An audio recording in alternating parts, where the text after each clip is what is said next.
महिला ने आदमी की अनदेखी का फायदा उठाकर चुपके से उसके पीठ पीछे बैठ गई, फिर जल्दी से अपने कपड़े खींचे और उसके बाद आदमी के कैमरे से अपनी तस्वीर खींच ली। सबसे आखिर में उसने तस्वीर को स्क्रीन सेवर बना दिया। इन सब के बाद वह बिना कुछ हुए आदमी के सामने से गुजर गई, लेकिन इस बारे में बिल्कुल अनजान आदमी शैंपेन लेकर अपनी पत्नी के पास वापस चला गया, अपनी सालगिरह मनाने के लिए तैयार। और ठीक उसी समय महिला अचानक वहां आ गई। डार्लिंग, ये कौन है? माफ कीजिए। ये देखकर पत्नी ने तुरंत अपने पति से पूछा कि ये सब क्या है, लेकिन आदमी ने कहा कि वह भी उस महिला को नहीं जानता, शायद उसने किसी और को समझ लिया। महिला इसी वाक़े का इंतजार कर रही थी। औरत ने तुरंत आदमी का फोन लिया और उन्हें दिखाया, और आदमी खुद भी फोटो देखकर हैरान रह गया। उसके बाद पत्नी ने फोन छीनकर फिर से सुनिश्चित किया कि स्क्रीन सेवर वही महिला है। गुस्से में उसने एक थप्पड़ मारा और आदमी चला गया। जब उसकी पत्नी चली गई, आदमी ने गुस्से में औरत से पूछा कि उसने उसके साथ ऐसा क्यों किया। तभी औरत ने देखा कि उसका पति अंदर घुस आया और उसने तुरंत आदमी को पकड़कर जबरदस्ती चूम लिया।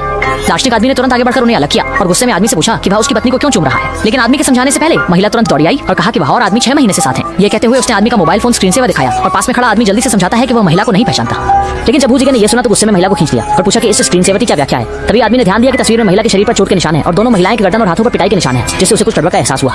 जब आदमी कुछ नहीं समझा सका तो दाढ़ी वाले भाई ने गुस्से से आगे बढ़कर उससे सवाल किया, नो, कैसी लगी मेरी पत्नी? वह कमाल की है। अनजाने में इस वाक्य ने पूरी तरह से हुचिको को गुस्सा दिला दिया। हुचिको तुरंत गुस्से में आ गया, लेकिन 2 सेकंड से कम समय में उस व्यक्ति ने उसे जमीन पर पटक दिया। फिर उसने टेबल खींचकर हुचिको को बांध दिया और उसी समय अपना बैज निकालकर अपनी पहचान जाहिर की। फिर अपने सहयोगियों को बुला लिया। दरअसल महिला ने इस आदमी को भले का बकरा इसलिए चुना क्योंकि उसने पहले ही जान लिया था कि आदमी एक पुलिस वाला है। क्या तुम बस आकर मुझे बता नहीं सकती थी? क्या तुम्हें मेरी शादी खराब करनी पड़ी? इस समय मुक्त हुई महिला को अपनी गलती का एहसास हुआ और उसने कहा कि वह आदमी की मदद कर सकती है। उसकी पत्नी ने समझाया, फिर वे जल्दी से उस आदमी के घर की ओर बढ़े, लेकिन दरवाजे के पास पहुंचते ही देखा कि आदमी की पत्नी ने उसके कपड़े समेटकर बाहर धकेल दी। आदमी ने जल्दी से समझाना चाहा, लेकिन पत्नी उसकी बात सुनने के लिए तैयार नहीं थी। उसने कहा कि वे दोनों अपने सामान के साथ तुरंत उसकी आंखों से ओझल हो जाएं।